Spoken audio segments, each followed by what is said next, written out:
Vamos a empezar la 13ª parte sobre las puertas dimensionales y vamos no a seguir directamente con lo de la Ouija, dentro de poco vamos a seguir con ello, pero vamos a hacer primero un repaso a esta publicación que aparece hablando sobre energía universal. Ya sabéis que de Reiki se habla de cuántos Reikis hay, pues precisamente en una página de gente que se mueve en este mundo del Reiki nos dice de que sí, de que hay muchos diversos, pero que en verdad solo hay uno, porque todo procede del mismo señor, del maestro Usui, y se ha hecho ramificado por distintos lugares y de distintas formas, pero que en definitiva son formas distintas de utilización del canal que ellos hablan, ¿no? Y que todos trabajan con la energía universal. Ya veis, ellos nunca pueden hablar de que esa energía proviene de quien proviene, porque quizás la mayor parte de ellos ni lo saben que procede de Satanás. Pero bien, ya hemos visto cómo verdaderamente es de quien procede ese tipo de energía. Si nosotros vamos viendo, bueno, aquí ya lo veis, todas las variantes de Reiki basados en el sistema tradicional japonés constituyen variaciones de la energía universal. Hay una sola energía universal, pero depende del maestro, pues lo hace de un modo o de otro. La energía universal es el uno que contiene al todo. Mirad cómo nos está hablando de algo interesante, y es que todo esto también se mueve, si veis el artículo, con vibraciones. Pues claro, así en todo esto vemos que aquí nos da un ejemplo de cómo funciona también la música en distintos modos, pero claro, todos son estilos musicales, pero todo es sonido. Pues bien, hacen una analogía con todo esto. El caso es que nos damos cuenta de que realmente el Reiki siempre depende de una energía universal, lo que en la Guerra de las Galaxias llamarían la fuerza, ¿no? Noticias sobre la mente. Una noticia que podía haber aparecido perfectamente en la primera parte de la conferencia anterior, donde vemos algo no muy agradable. Descuartizador Vázquez Mori, solo lloraba, mi mente estaba en blanco. ¿Haciendo qué? Pues bueno, este señor mató a otro señor, que parece ser que era asunto de amantes, pero que no tuvieron discusión ni nada parecido. Él solo lo que va explicando es algo que es realmente un poco escalofriante. Dice que sostuvo también que producto del pánico y estado de shock, en vez de pedir ayuda decidió ir a una tienda de artículos de construcción para comprar una sierra, porque el otro se sentía mal, no podía respirar, y fijaos lo que termina diciendo, ese momento solo lloraba y mi mente estaba blanco, y no veía más que la sierra y mi mano cortando. Acto seguido procedí a cortar los brazos a la altura del hombro, indicó acotando que también usó un cuchillo de cocina. O sea, él se daba cuenta que estaba haciendo eso, pero su mente estaba en blanco. ¿Cómo puede ser eso? Bien, estas cosas solo funcionan cuando es algo de posesión demoníaca. El endemoniado se da cuenta de lo que está haciendo, pero no puede hacer nada para evitarlo. Eso es posesión. Pues bien, ya veis las cosas que llegan a pasar. ¿En qué se habría puesto este señor para llegar a este punto? A saber. Creer en el dualismo entre mente y cuerpo es malo para la salud, revela estudio. Al parecer, no creer en que la mente y el cuerpo son parte de una misma cosa tiene efectos negativos en la salud. Un nuevo estudio realizado por científicos de la Universidad de Colonia sugiere que esta creencia dualista entre el cuerpo y la mente afecta la salud de los creyentes. Ya sabéis que la mente va por un lado y el cuerpo por otro, ¿no? Estas personas que consideran que la mente y el cuerpo son dos entidades separadas, mostraron una tendencia a comer menos saludable, ejercitarse menos y en general una actitud más descuidada en términos de lo que se considera saludable. Los investigadores creen que las personas que tienen estas creencias dualistas le dan menos importancia a su cuerpo y tienen una mayor tendencia a incurrir en comportamiento poco saludable. El cuerpo es visto en última instancia como un vehículo desechable que solamente ayuda a la mente a interactuar con el mundo físico. Hay posiblemente una especie de divorcio, en realidad una esquizofrenia, entre ser el que piensa y el que siente. y por lo tanto no se toman decisiones o no se resuelven operaciones mentales con los sentimientos. Los investigadores creen que la evidencia apunta a una relación bidireccional en la que las creencias metafísicas de unidad entre cuerpo y mente, en cambio, pueden servir como una herramienta cognitiva para lidiar con ciertas enfermedades. Y bueno, el artículo nos habla también de la filosofía de Platón, etcétera, etcétera, de este dualismo. Hay algo que incluso aquí no se dice explícitamente, pero recordemos que teóricamente en el mundo cristiano se acepta que hay una inmortalidad del alma, un alma que está dentro de un cuerpo, y que en nuestro cuerpo tira hacia lo malo, y el alma cuando nos morimos pues irá hacia donde sea, ¿no? Hay una dualidad. Fijaos hasta qué punto dentro del mundo protestante esto es tan habitual, que para querer justificar que se puede comer de todo, dicen, no, yo oro sobre este alimento y ya está, lo que antes era impuro ahora pasa a ser puro, eso ya es del Antiguo Testamento, ya no sirve, y cualquier alimento que Dios decía que era inmundo, pues yo lo bendigo y se acabó. Pues bien, esto es una auténtica tontería, y lo que hace es precisamente lo que provoca, puede ser esto, que la gente no se cuide tanto como deberían cuidarse. Hay una dualidad. Nosotros sabemos que no hay alma inmortal, que cuerpo y mente va unido, y que esa relación entre una cosa y otra marca que nosotros nos hemos de cuidar físicamente para estar bien mentalmente, y mentalmente bien para también llevar una buena salud física. Pero bueno, esto está siendo una de las causas dentro de que el mundo también religioso, teóricamente cristiano, no se haga el cuidado sobre el cuerpo como debería ser. Y ahora sí vamos a continuar con el tema de la Ouija, y seguiremos donde terminamos esa lectura.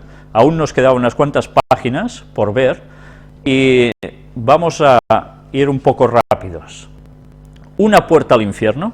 El título ya es sugestivo porque es de lo que estamos tratando, ¿no? De puertas. Es posible que solo sea un juego, pero algunos consideran que la Ouija es una herramienta peligrosa. David Farran, presidente de la British Psychic and Occult Society, Sociedad Británica de lo Psíquico y Oculto, considera la Ouija como la puerta hacia fuerzas poderosas y maléficas.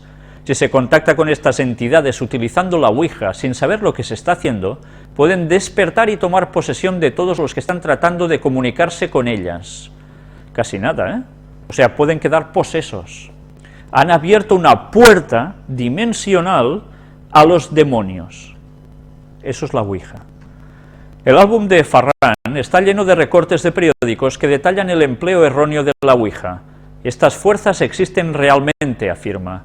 Siempre que he intervenido en el empleo de la Ouija, lo he hecho adecuadamente, bajo condiciones controladas. Hay que estar iniciado en lo oculto y entender sus principios generales, y esto solo es el primer paso. O sea, que dicen que para utilizar la Ouija tienes que ser un iniciado.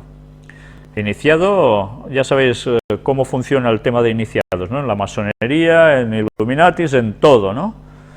Pues bueno, es nada más que una patraña. Con esto tú no dominas nunca. Es lo que uno quiere creer, que yo haciendo esto lo voy a dominar, lo del más allá. Tú no vas a dominar nada, él te va a dominar a ti siempre. Las anotaciones y recortes de prensa de Farran abarcan más de medio siglo de casos fatales. Uno de los primeros descritos trata de una posesión a través de la Ouija en 1933, cuando el muchacho de 15 años, Matty Tarley, disparó contra su padre y lo mató. En un juego de Ouija con su madre, los espíritus susurraron a Matty que debía matar a su padre para que su madre se pudiese casar con un cowboy. Otro caso más demuestra. En un hecho más reciente, otro adolescente de 15 años, Colin Roberts, fue encontrado colgado de un árbol junto a una iglesia de Belfast, después de que el diablo le hablase por medio de la Ouija. Lo último que dijo a sus amigos fue que había hecho un pacto con el diablo y que tenía que ir a una fiesta. Este episodio sucedió un mes después de encontrar muertos unos machos cabríos cerca de una iglesia en una noche de luna llena. Esos rituales satánicos, que parecen típicos de película, no son películas, pasan en realidad.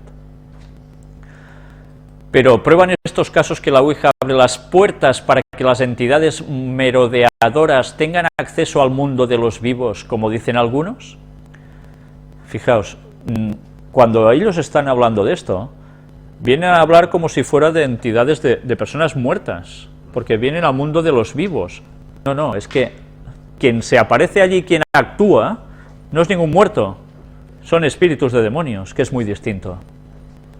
En el caso de Matty Tarley, una posible explicación de sus actos sería que su madre fue la que movió el puntero y deletreó las instrucciones para que Matty matase a su padre. Con su marido muerto, la madre era libre para casarse con su amante cowboy. Sin embargo, en el caso de Colin Roberts, los informes nos hablan de un adolescente inteligente y pragmático que no sufría ninguna enfermedad mental. Por tanto, ¿es posible que Roberts hubiese empleado realmente la Ouija para ponerse en contacto con el diablo? Ya veis, no tenía ninguna enfermedad mental. El padre Dominic Walker, psicólogo y antiguo consejero de exorcismo del obispo de Southwark, ha tratado a más de 1000 personas cuyas vidas habían sido alteradas por fenómenos paranormales. No creo que las tablas Ouija pongan en contacto con espíritus, dijo. Vaya. Pero creo que ponen en contacto las mentes con la materia. Por esto son tan peligrosas. O sea, un propio padre está diciendo de que no es cuestión de demonios. Pues entonces, ¿qué es? Muchos otros psicólogos y psiquiatras están de acuerdo en que jugar con lo oculto puede dañar a las personas mentalmente inestables. ¿Solo a los mentalmente inestables y a los otros no? He hablado con muchos adultos y niños que han intentado suicidarse o se han mutilado, declara Gordon Wright, consejero de víctimas de lo sobrenatural. No describen un acto impulsivo, sino algo por lo que se sienten atraídos como por un imán. Se convierte en una obsesión, algunas veces tienen que hacerlo, y esto se ha vinculado con lo sobrenatural. En su revelador libro Dangerous Obsessions, Obsesiones Peligrosas, Andrew Boyd también cuestiona el poder paranormal de la Ouija. Después de realizar una de las mayores investigaciones sobre el papel del oculto en la sociedad, Boyd ha llegado a la conclusión de que algunos individuos que penetran en lo oculto con conceptos de la realidad enfermizos, confusos y a menudo contradictorios, pueden perderse en un mundo sombrío y sobrenatural de mitos, magia y morbosidad. Pueden llegar a trabajar para socavar su propio equilibrio psicológico. Claro, si unos ya son inestables, se pueden terminar de desestabilizar, eso está claro, ¿no? Pero no creamos que nadie es inmune a que haya un trastorno en la persona. Cláusula de demencia. En conjunto puede decirse que los sujetos menos estables son los que más quedan influenciados por jugar con lo oculto. El doctor Geoffrey Scooby, un psicólogo de la Universidad de Glasgow, resume así el debate. Las personas altamente susceptibles, un 10% de la población, se ponen en peligro con sus propios poderes psíquicos. ¿Sus propios poderes psíquicos? Fijaos cómo en ningún momento se nos está diciendo que es una obra diabólica, sino que es cuestión de tu propia mente. Pero ¿deja esto de lado la posibilidad de que el mundo de los espíritus sea el responsable de estos peligros? No excluyo esto como posibilidad, dice Scooby. Las personas que ya están psicológicamente en la frontera son las que tienden a convertirse en víctimas. Para ellas jugar con la Ouija puede convertirse en una adicción. Bien, pero aquí no he terminado de decir que sí, ¿qué es esto? Para mucha gente la obsesión por lo oculto ha ido más allá de jugar con una tabla Ouija. Se ha convertido en un estilo de vida o en una religión tan válida como el cristianismo o el islamismo. Y aquí veréis en este apartado de Verónica. Esto es una tabla Ouija, hay muchas, muy distintas. Desde que el hombre es hombre, ha tratado de comunicarse con los muertos. De hecho, la relación del hombre con sus difuntos puede darnos interesantes índices sobre su grado de civilización. Esto ya lo habéis visto, ¿no? Todas las culturas de todas las épocas tienen rituales de comunicarse con muertos. Esos entierros que hacen, cómo van luego allí a llevarles flores, a saber qué, ¿no? Algunos construyen grandes monumentos conmemorativos, otros los esconden en lugares apartados, en pequeñas cajas bajo tierra o en anónimos nichos. Otros se los comen y Norman Bates los diseca y los deja en una mecedora para después ponerse sus ropas. Bueno, ya sabéis que aquí hace la alusión a la película de Psicosis de Alfred Hitchcock, ¿no? Todos, en fin, mantienen algún tipo de relación con ellos, ya sea para acercarlos o bien para mantenerlos alejados. Algunas personas dicen haber comprobado que el siguiente método sirve para acercarlos. Este curioso método se ha extendido tanto que tiene múltiples versiones. Básicamente en todas ellas se utilizan unas tijeras, un libro y un cordel. Ya veis que siempre se utilizan una serie de objetos que sirven para un algo en ellos, ¿no? El sistema es realmente popular, pero no hemos de presuponer que todo el mundo lo conoce. y aquí nos habla que para proceder introducimos las tijeras abiertas en el libro, que para los más ortodoxos ha de ser una Biblia. Ya veis cómo se mezcla una cosa con otra, ¿eh? Aunque esto no es absolutamente necesario. Posteriormente pasamos el cordel varias veces alrededor del libro y lo atamos fuertemente de manera que la presión de las hojas o las tijeras haga que el libro pueda sostenerse sujetando solo estas. Otras versiones sugieren distintas formas de hacerlo y también es variable el número de personas que deberían participar en la experiencia, pero lo más habitual es que lo hagan dos. O sea, una ouija sola normalmente no se hace, ¿eh? A partir de dos y con estas cosas extrañas. Y así va diciendo una serie de cosas que ellos hacen. Cada uno de ellos coloca la yema del dedo índice en la parte inferior y exterior de uno de los ojos de las tijeras y se procede a la invocación. Es que proceder a invocación no es algo que salga de tu mente, estás invocando algo ajeno a ti. Previamente los participantes han pactado un código binario. Si el libro señala hacia la derecha, quiere decir sí; si señala hacia la izquierda, quiere decir no. Esto supone que no pueden hacerse preguntas abiertas, quién, cuándo, dónde, sino solo aquellas que puedan contestarse con un sí o un no.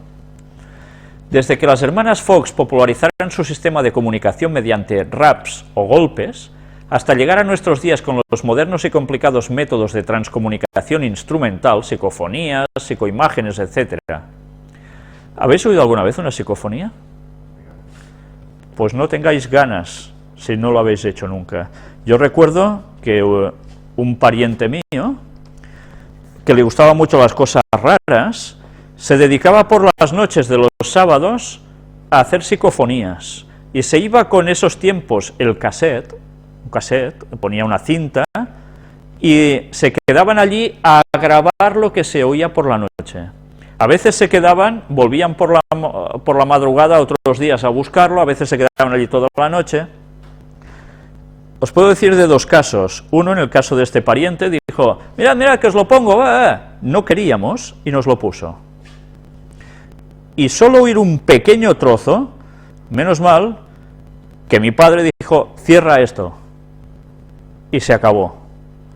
Pero es que lo que se oía era, bueno, repugnante de sonidos guturales, que decías, esto no es normal para nada. Tú estás en un lugar, en un cementerio, y eso no lo oyes.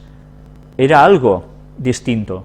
Pues bien, eso estaba en la grabación, y él le encantaba hacer eso, porque estaba convencido de que eran los muertos que por allí pululaban y hacían sus cosas, y soltaban sus mensajes. ¿Sabéis? Otra persona me dijo en una población cercana de nuestra costa, que también fueron por la noche a hacer psicofonías, y que además les empezaron a pasar cosas extrañas, a manifestarse cosas extrañas, que salieron todos corriendo, y no porque se imaginaran nada, sino porque todos vieron cosas parecidas, por no decir lo mismo. Mientras además luego volvieron un día a buscar el cassette, y lo que se oía era espeluznante. Pues bien, estas cosas tan salvajes, tan locas, es lo que mucha gente sigue haciendo, y van buscando imágenes de fantasmas por lugares, por castillos, por mansiones, por casas deshabitadas, etcétera, etcétera. En fin, así se entretienen, jugando con demonios. Sin embargo, la invocación a Verónica tiene características peculiares. No se necesita instrumental complicado. ¿Quién no tiene unas tijeras y un libro, aunque no lo haya leído? Tampoco hacen falta conocimientos técnicos, no se necesita tener conexión con ningún ente espiritual. No, si ya te pones directamente, claro que no hace falta. Verónica siempre está allí, pero sobre todo no precisa de capacidad especial alguna, cualquiera puede hacerlo, solo se necesita una actitud expectante y un poco de paciencia en las primeras sesiones. También ayuda bastante el crear un clima adecuado, en una habitación tranquila en penumbra. O sea, es que se busca lo tétrico ya. Normalmente cuando uno de los participantes desconoce el sistema se le cuenta la historia de Verónica. Existen tantas historias como personas han practicado con este método y seguramente el nuevo participante distorsionará un poco más lo que le cuenten. En algunas versiones Verónica era una joven que se suicidó cortándose las venas con unas tijeras tras haber sido despechada por su novio. En otras mató a su marido con unas tijeras que después trató de esconder en un libro. En todas las versiones hay una muerte violenta. Las tijeras son el arma y Verónica acaba suicidándose. Ahora Verónica responde a nuestras invocaciones, es fácil. Es que, ¿esto a una persona en sus sanos cabales le puede llegar a traer? Pues sí, Pues sí, porque hay muchas personas que parecen muy sensatas y se han hecho hartones de estar con asuntos de Ouija. Es la curiosidad. Dice que cualquiera puede conseguirlo, eso es lo más peligroso. Lo normal es que la experiencia acabe siendo anodina tras las primeras sesiones de sorpresa, miedo y curiosidad, pero también puede llegar a ser desagradable, producir daños en el mobiliario, lesiones a los participantes que pueden ser físicas, disociaciones de personalidad, casi nada, crisis psicóticas agudas y finalmente suicidios. Si fuera una atracción de feria, ¿se la recomendaría a un amigo? Desde luego es que cuando el diablo actúa es para quedar verdaderamente perplejo por todos lados, y todas estas cosas desde luego que se pueden producir. Dice, dame una prueba. La condición humana hace que este tipo de historias nos resulte interesante, salvo a un puñado de pseudoescépticos que las desdeñan a priori sin conocerlas. Yo recuerdo de alguna persona que me decía que no creía absolutamente en nada de esto, y un día, ¡pam!, vamos allí. Pues cuando notó las cosas que notó, se fue corriendo de allí. Y ahora cree en que realmente hay algo extraño después de la muerte y cosas parecidas a eso. Pero claro, tampoco quieren aceptar que sean demonios. Pero bien, la curiosidad dice que mató al gato, ¿no? Esta actitud es tan equivocada como la de las personas excesivamente crédulas, que lo aceptan todo sin ninguna crítica. Pero ¿cómo podemos saber si los relatos que nos cuentan se corresponden con la realidad? ¿Estas historias son ciertas o son solo cuentos de viejas? En parapsicología, el primer paso es buscar una explicación natural. De aquí no pasan muchas de las historias. Si no la hay, el segundo paso es, por desgracia, descartar el fraude, que puede ser consciente o inconsciente. Es decir, la persona puede contarnos algo que no es realmente cierto, pero sin tener la intención de engañarnos. Por ejemplo, alguien podría haber estado en algún sitio o haber hecho cosas que posteriormente no recordara. Podría infligirse heridas que posteriormente atribuyera a una causa exterior, pudiendo ser o no consciente de ello. Pero ¿y si hemos superado estas fases? ¿Un simple relato puede tener la suficiente fiabilidad como para convencernos? ¿Y si nos lo cuenta nuestro mejor amigo? Ese que nunca nos ha engañado. ¿Y si nos lo cuenta nuestra propia madre? ¿Se lo estará inventando? ¿Y si nos pasa a nosotros? Quizá nos estemos volviendo locos. ¿Sabéis? Sé de personas que se han encontrado en esta situación, de que ellos más o menos escépticos, pero cuando su mejor amigo les ha dicho, a mí me ha pasado esto, y confían en esa persona ciegamente, luego se quedan perplejos. Y algunos dicen, bueno, yo también quiero, y otros, gracias a Dios, dicen, bueno, yo no quiero entrar en esto. Pero estas actitudes pasan. Ninguna posibilidad ha de descartarse a priori. Lo que hemos de hacer es encontrar un caso que sea capaz de superar todas las cribas, un testimonio tan sólido que no deje lugar a la menor duda, una prueba física. Eso fue lo que pidió María. María es la primera parte de un nombre compuesto que no revelaré. María es además una persona que trabajaba en una hamburguesería. Ana era una compañera de trabajo que a veces le contaba historias de este tipo. ¿Sabéis? Hay personas que son muy dedicadas a explicar estas historietas así de terror, porque esto es terror, no es miedo, es terror. Era jueves por la noche y apenas había trabajo que hacer, todo estaba muy tranquilo, el jefe no iba a venir, así que podían hacerlo. Ya lo tenían todo preparado, Ana le había contado a María que ella solía hacerlo a menudo y que no había ningún problema. Sacaron las tijeras, la Biblia y una cinta de color rojo e invocaron a Verónica. El libro no tardó en empezar a moverse señalando a derecha e izquierda, contestando a las preguntas que se le hacían. María, a pesar de estar viéndolo, pensó que podía ser Ana la que estuviera moviendo imperceptiblemente su dedo para producir las respuestas. Así que mentalmente le pidió a Verónica que si de verdad era ella le diese alguna prueba o se manifestase de algún modo. No pasó nada. Las dos jóvenes dieron por concluida la sesión al poco tiempo y cuando terminaron la jornada se fueron cada una a su casa. Ana se fue sola, María acompañada por su marido. El joven matrimonio no sabía que en casa les aguardaba una inquietante sorpresa. Al entrar y enfilar el pasillo que llevaba a la cocina, descubrieron que la puerta de la despensa, que estaba empotrada en la pared, estaba abierta de par en par. Sobre el suelo varias piezas de la vajilla estaban no caídas, sino ordenadamente colocadas, y todas ellas invertidas. Un pequeño plato de postre invertido con una taza perfectamente colocada boca abajo sobre él. A su lado un plato hondo, una olla y una cazuela, todos invertidos. Junto al plato apareció un tenedor que había sido violentamente doblado a pesar de su grosor. María se asustó y automáticamente lo atribuyó a Verónica. Esta era la prueba que había pedido. Su marido permaneció aparentemente impasible, pero no quiso volver a utilizar ninguna de aquellas piezas que marcó cuidadosamente, ni volvió a comer nada que hubiera sido cocinado en aquella cacerola o en la olla. Pocos días después, María estaba sola en su casa. Todavía no había podido olvidar lo sucedido. Era una mañana como cualquier otra. Estaba limpiando por la casa y al pasar por el baño se preguntó quién habría dejado abierto el grifo del lavabo. ¿Quién? Bueno, si no había sido ella, habría sido su marido. Sin más intentó cerrarlo, pero no pudo. No pudo cerrarlo por la sencilla razón de que ya estaba cerrado. Intentó girar la canilla, pero era inútil, ya estaba completamente cerrada. Sin embargo, del grifo seguía cayendo un débil chorrito. Era extraño porque aquel grifo cerraba perfectamente. Entonces María se asustó un poco, pero haciendo gala de una singular entereza y una sutil lucidez, decidió simplemente cerrar la llave de paso. No obstante, aquel insidioso chorrito seguía cayendo. Tal vez fuera el agua que quedaba en las cañerías. María abrió el grifo para dejarla caer. Sorprendentemente, el mismo chorrito siguió cayendo como si nada. Con el grifo abierto o cerrado, con la llave de paso abierta o cerrada, el fenómeno continuó durante más de una hora. Días después volvió a repetirse, exactamente igual. Durante un par de meses vino repitiéndose de forma que varios testigos pudieron comprobarlo. Paulatinamente fue desapareciendo. Son palabras de la propia protagonista. Cuando me acordaba sentía miedo, sobre todo si era de noche, y entonces volvía a suceder. Esta historia reúne un testimonio fiable, efectos físicos comprobables y testigos independientes. Y sabéis, yo os contaría de alguna persona conocida mía, de que estando su hermano haciendo también ciertas cosas parecidas a estas, de lo que aquí estamos tratando en su casa, en la casa nunca había pasado nada. Pero después de hacer su hermano esas cosas, en la casa empezaron a pasar cosas muy extrañas, hasta ver a una chica que se le aparecía delante en el comedor y por el pasillo. Pues bien, que incluso él dice que hasta llegó un momento en que le gritaba para que se fuera y de todo. Pues ese chico que no creía en nada de esto, pues luego pasó mucho temor. Y me sigue diciendo, cuando aún lo veo, de que aún siguen pasando cosas extrañas en ese piso. Bien, nos estamos poniendo, haciendo estas tonterías en terreno del diablo.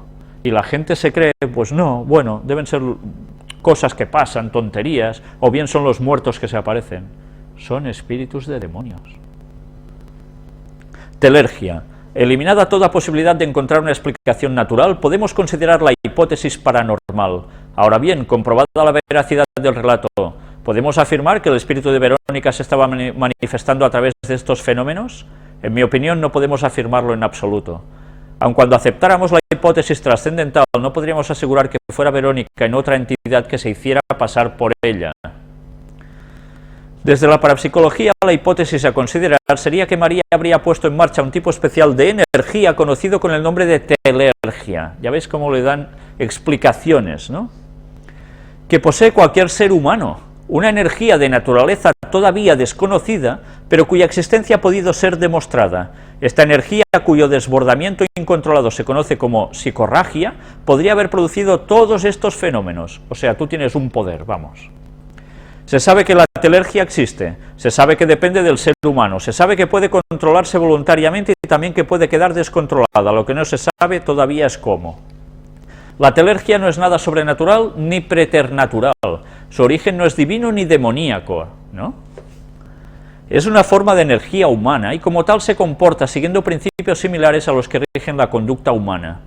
Su manifestación será más probable si de ello se obtiene algún tipo de beneficio. Tiende a desaparecer en la medida en que sea sistemáticamente ignorada y en ocasiones puede expresar una necesidad, un miedo o un deseo de forma simbólica.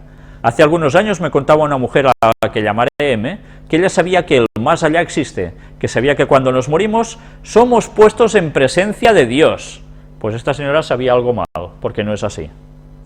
Y juzgados, y que las personas que están en el paraíso pueden vernos desde allí. Tampoco es así. Para hacer todas estas afirmaciones se basaba en algo que le había sucedido y que le había marcado profundamente. El 1 de noviembre, día de Todos los Santos, ella iba al cementerio a llevar flores a la tumba de su padre. No había dejado de hacerlo ningún año desde que su padre falleció. Sin embargo, aquel año había estado muy ocupada y entre unas cosas y otras, como ella decía, se le olvidó. hablemos un momento. ¿Está bien ir a llevar flores a una tumba? ¿Para qué? ¿Para qué? Si el muerto está muerto y nada sabe, ¿qué va a sacar la nariz y las va a oler? ¿Va a decir gracias por decorarme mi tumba? Qué absurdo, ¿verdad? Vas a llevar flores a un muerto. Nunca mejor dicho, ¿a santo de qué? Qué bobada. Esto es dar pie ya a que el muerto, de un modo u otro, está pendiente de esto, de tu favor hacia él, después de vivo ya, cuando ya se ha muerto. Pues, ¿cuántos cristianos no están haciendo esto? Católicos y protestantes. Que lo hagan gente que no cree en el cristianismo, pero que lo haga gente que cree en el cristianismo. ¿Qué quiere decir esto? Que ignoran la verdad sobre qué sucede después de la muerte. Por eso es tan importante saber lo que la Biblia nos dice sobre ello. Y luego, más de uno se ahorraría algún susto. Sigamos leyendo.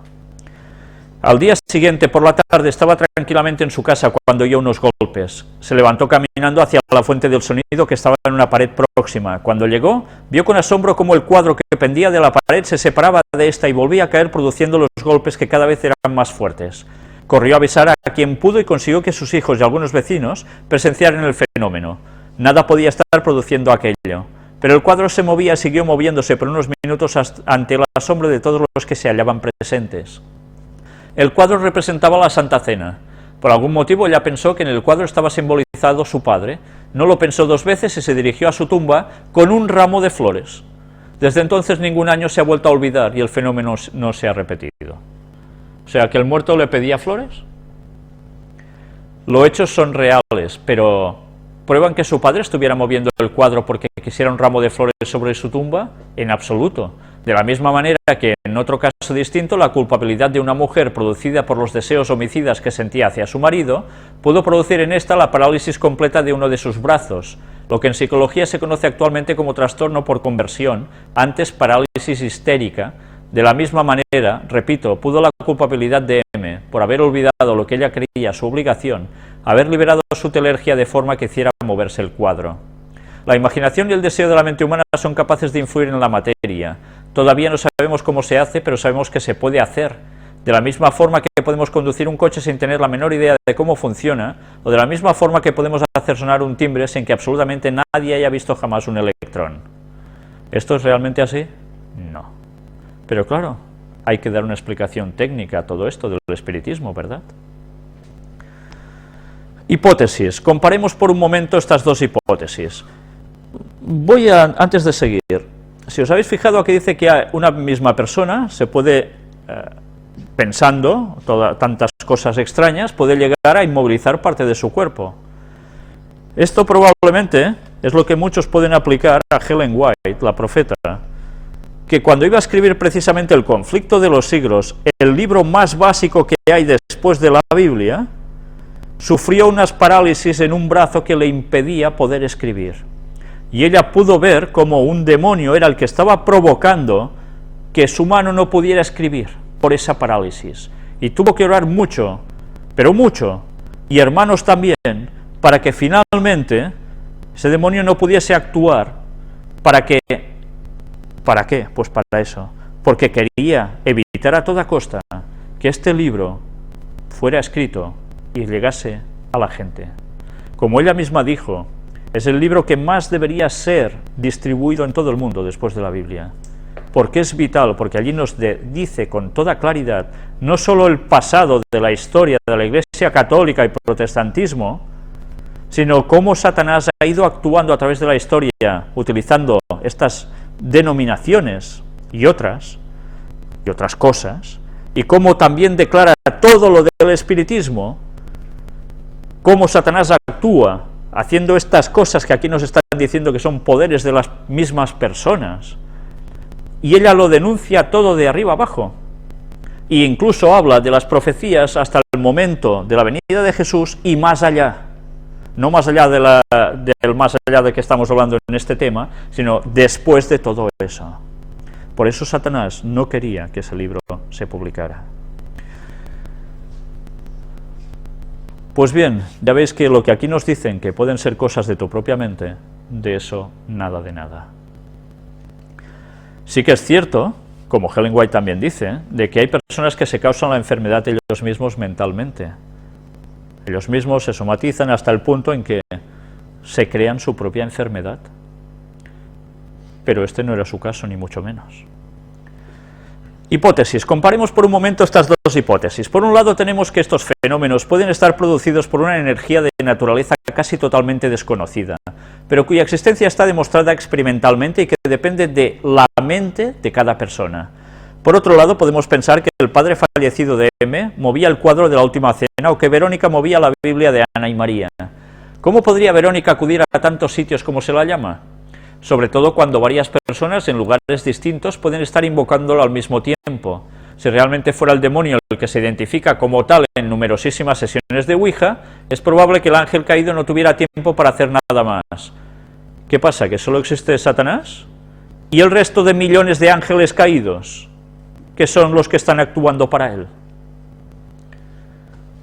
¿Cómo es que puede saber que la estamos invocando? ¿Y cómo puede presentarse de forma tan inmediata como lo hace en muchas ocasiones? Pues sencillamente porque los demonios están ya allí. Solo que, haciendo estas cosas, se les da la posibilidad de manifestarse.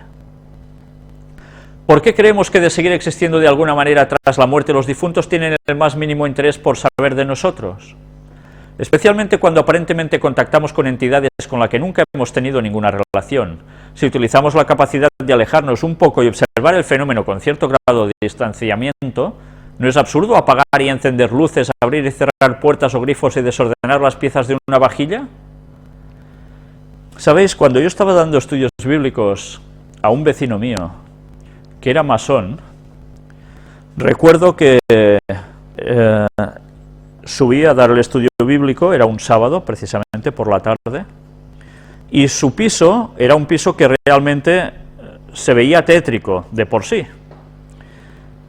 Pero, bueno, recuerdo que empezamos a hablar, había claridad de día, las luces estaban apagadas porque nos veíamos perfectamente uno delante del otro en el comedor, había al final del comedor un pasillo muy largo, con habitaciones por en medio hasta la última habitación, en el fondo, donde al lado había la puerta de entrada.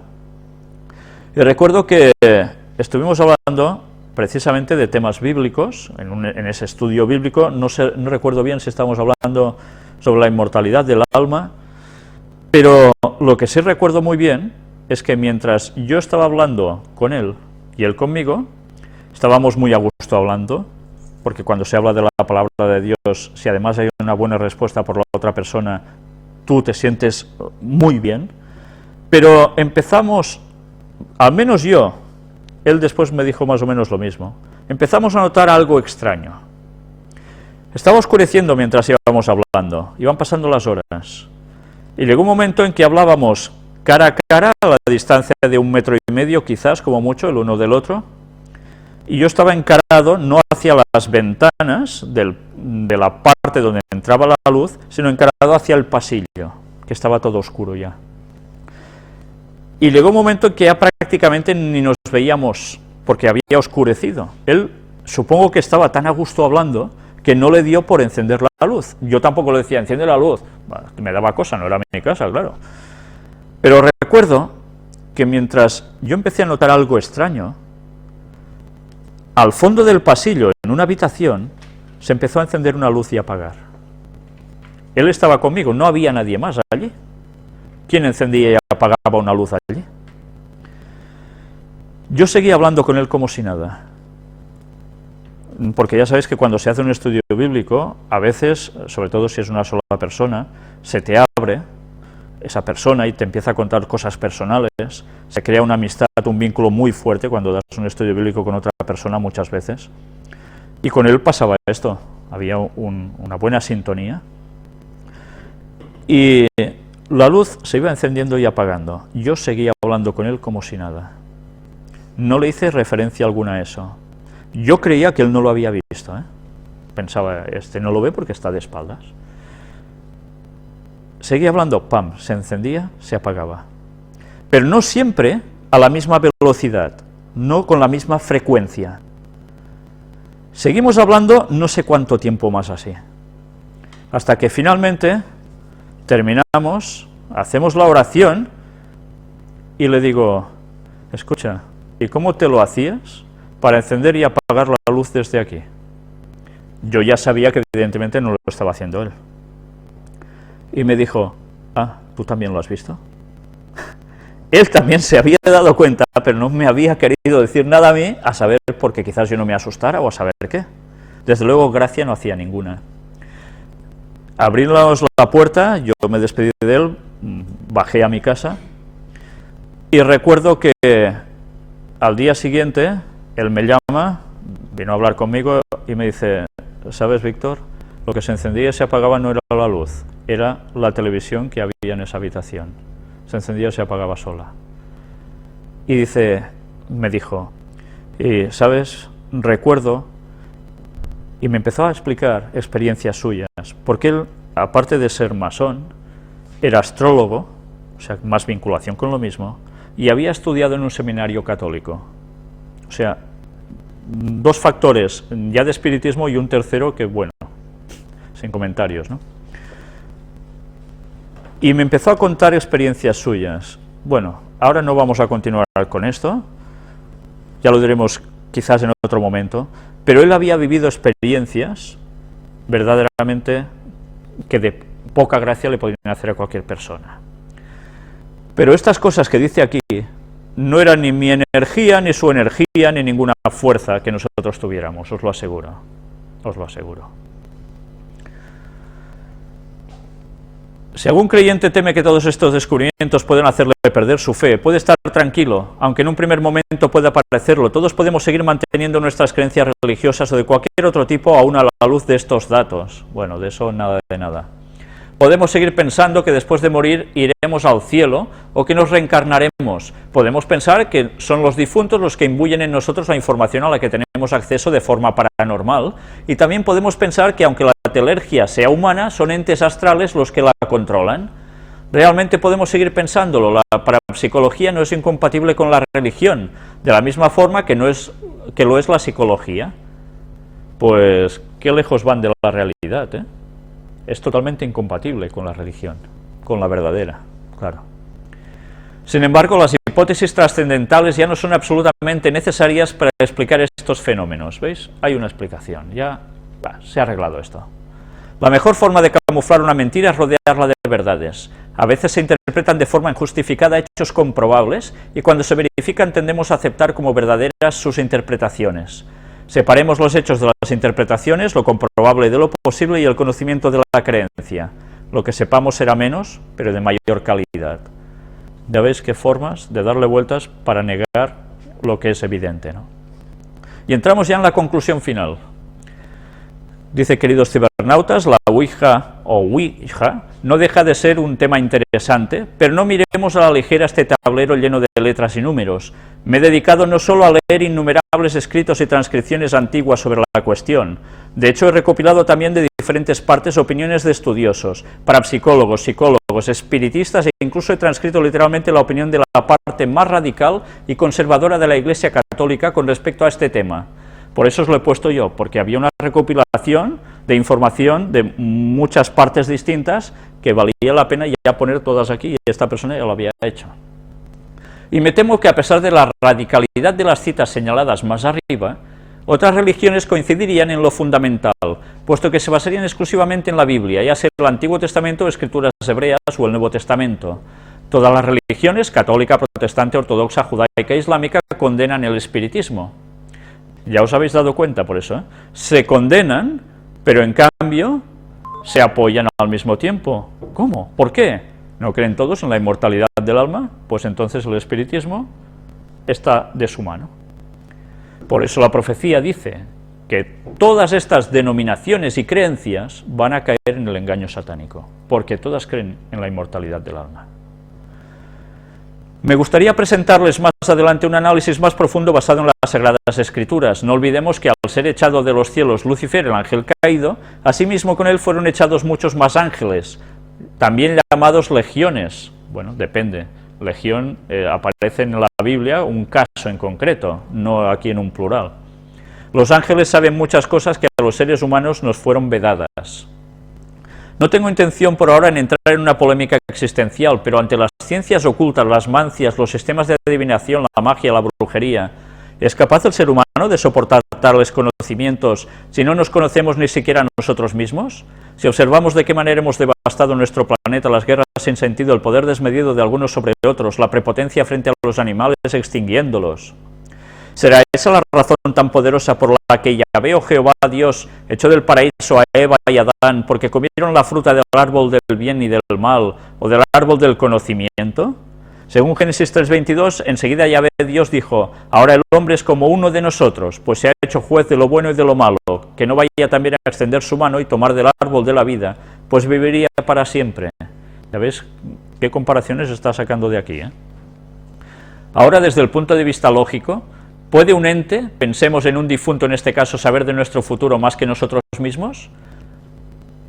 Pensemos que hasta nosotros desconocemos que somos capaces de realizar, en un arranque de ira, de tristeza profunda, de euforia, de pasión, ¿no es verdad? O al consultar la Ouija, ¿desencadenamos una facultad oculta en esos seres o en nosotros mismos de realizarse lo que ellos dicen, o mejor dicho, lo que ellos decidan? Mi experiencia personal la grafico en quien es la gata, en la sección Nuestro Rincón Personal. Yo fui una bruja. Mirad, ¿ahora os dais cuenta quién ha escrito esto? Yo fui una bruja y era buena en las distintas mancias que practicaba, aunque no vivía de ello. Pero el hecho de introducirme o dedicarme a estas ciencias no solo trajo la desgracia a mi vida, también viví situaciones que jamás se me había cruzado por la mente que llegara a vivir. Había perdido la fe en Dios por culpa del exceso de información recibido de los testigos de Jehová, quienes no me enseñaron la fe, solo me dieron la posibilidad de refutar la palabra o la opinión de cualquiera que se presentara delante mío a hablarme de Dios. Esto es lo que ella dice.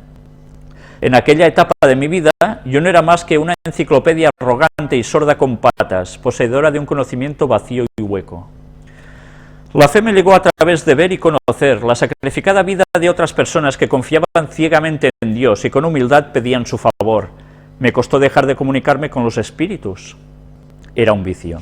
Llegué a ser tan insegura que antes de salir a la calle consultaba el tarot casi a diario. ¿No habéis conocido personas así? Yo sí, No salen si antes no consultan tarot o, como mínimo, el horóscopo. Pero un buen día lo quemé todo y decidí dejarlo. Se lo prometí a alguien que me escuchó con humildad y se apiadó de mí, nuestro Señor Jesús. Soy cristiana, bautizada en un hermoso convento de la Congregación de las Hermanas Adoratrices en Santiago de Chile, que ayudan a niños en riesgo social y a mujeres con problemas sociales serios. Ya veis quién es ahora esta persona. Llegué allí tratando de hacer algo para que mi vida no estuviera vacía, llena solo de conocimientos como una biblioteca cerrada, dejando que los libros se destruyeran con el paso del tiempo sin intentar salvarlos. Aunque muchas personas me agradecían mis servicios mánticos y ritualísticos, no sentía que llegara a buen puerto esa filosofía de vida. Pero allí en aquel convento encontré a Dios y desde ese momento mi vida ha girado 180 grados. No me he ganado la lotería ni mucho menos, pero mi vida está llena de magia. Dios me dio un don natural, el de la profecía, y también se me presentan mensajes en sueños de personas fallecidas, mis queridos y recordados difuntos. Por tanto, dice que dejó la magia, dice que se hizo católica de un convento, pero en cambio sigue de lleno en el espiritismo. Qué cosas,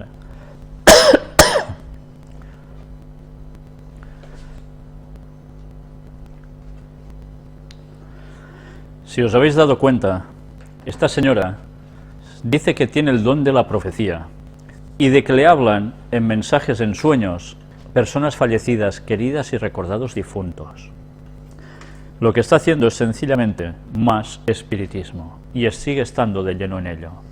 Por un lado hemos visto que sigue diciendo cosas que están bien, pero por otra, cómo iban dando matices por en medio, que verdaderamente para nada es lo bíblico. Ella termina diciendo: volviendo al tema principal de este trabajo, la Ouija no la recomiendo en absoluto a nadie. A los muertos hay que dejarlos tranquilos y en paz. Si ellos deciden, por alguna razón poderosa, comunicarse con nosotros, lo harán sin que medie ningún sistema de comunicación como la Ouija, obligándolos a ellos a acercarse mediante invocaciones. Sigue haciendo ¿qué? Favoreciendo el espiritismo.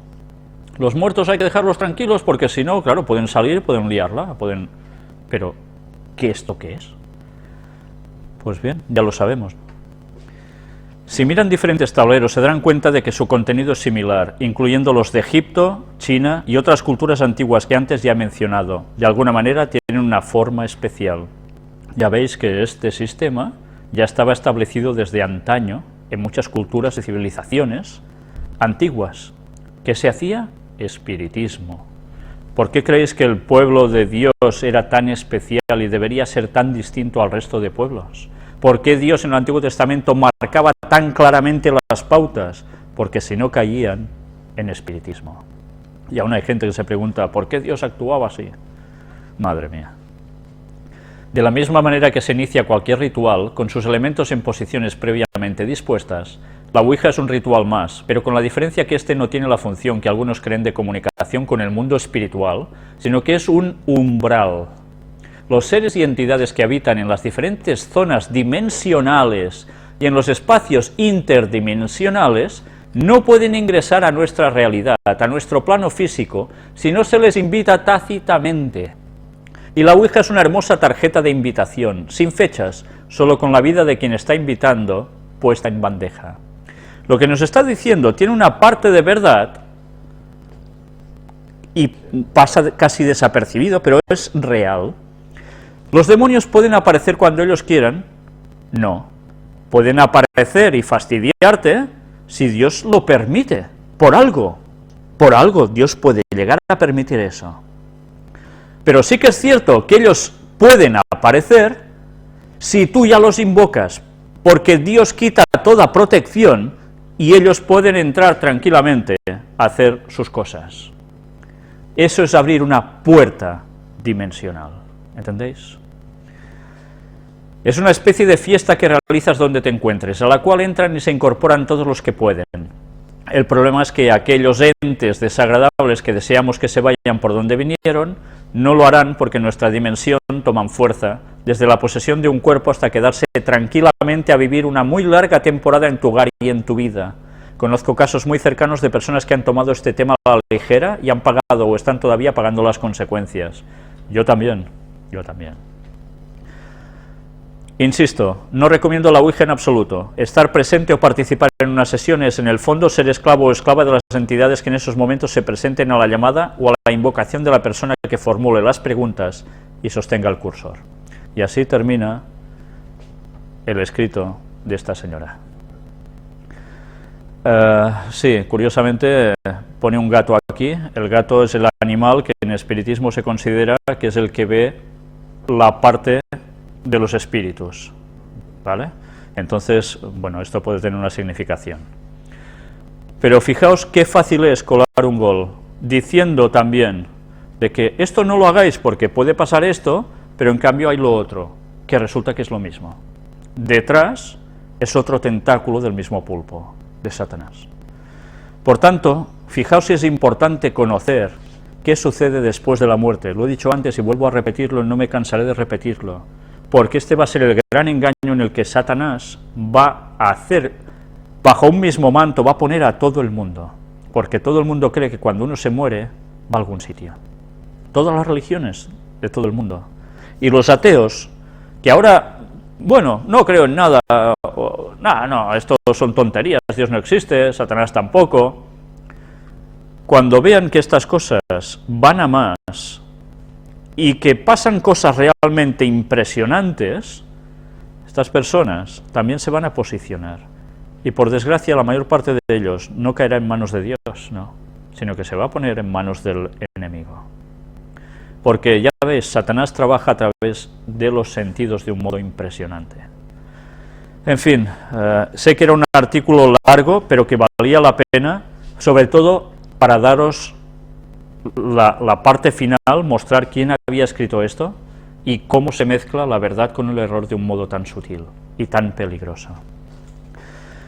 Pues bien, en la próxima conferencia va a ser la 14ª sobre las puertas dimensionales, si Dios quiere.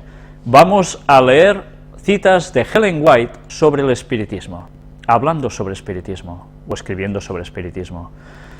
Vamos a leer bastantes citas. Vais a ver como muchas de las cosas que hemos ido viendo hasta ahora, de los distintos ámbitos del espiritismo en general que hemos ido tocando, y aún tocaremos más, Ellen White ya escribió muchas cosas, y cómo desentrañó lo que aún para estas personas que hemos visto que van explicando sus cosas se creen que son cuestiones de difuntos o demás. Pues bien, ya lo veremos en su momento. El tema aún va a dar para algunas conferencias más, porque hemos añadido más cosas aún. Porque ahora que ya estamos puestos, vale la pena que, si Dios quiere, podamos desenmascarar todas estas artimañas de Satanás en la cual tantas personas están cayendo. Yo no esperaba alargar tanto este tema, pero la verdad es que está viniendo así, por algo debe ser. Por tanto, ya os digo ahora que gracias a Dios hay personas que están reaccionando al ver esto y se están alejando de estas cosas y se empiezan a acercar a Dios. Pues bien, por mi parte hoy nada más, y que Dios nos ayude a andar verdaderamente por sus caminos y a conocer la verdad de la Biblia, porque si no, estamos perdidos. Muchas gracias.